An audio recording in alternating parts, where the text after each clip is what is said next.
Okay, so Rush Racing 1 was released in 2015 and I did make a whole video about it, but here's what you need to know. It was a really bad clone of Racing Rivals, it was filled with cheaters and it was abandoned by the developers in record time. But I think there was one main reason why Rush Racing 1 failed. It tried to copy Racing Rivals back when Racing Rivals was at its absolute peak. So fast forward to February of 2020, a year after Racing Rivals shut down, and we saw the release of Rush Racing 2.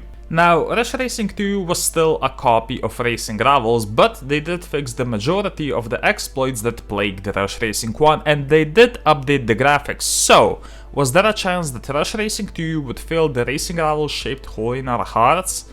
Yes.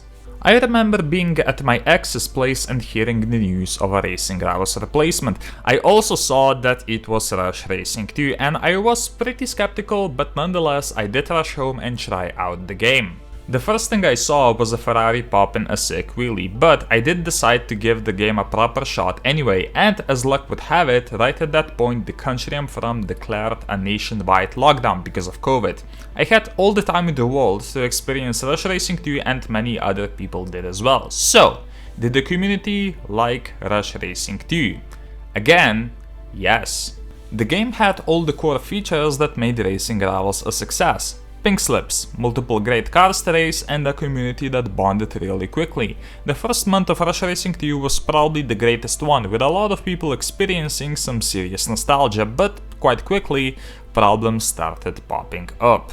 For one, the cars didn't have any badges on them, and even though the developers promised they were in the process of obtaining car licenses, I don't think that's how it works. The game also had an issue with the NOS button not activating, which would make a lot of people lose a lot of pink slips, and I was pretty pissed off about it, but perhaps the worst of all was the lack of new content. The turf cars would also just be regular showroom cars with a stolen Racing Rivals turf wrap thrown on top of it, and it wasn't a great incentive to race, and when they eventually started releasing their own turf wraps, most of them weren't fantastic.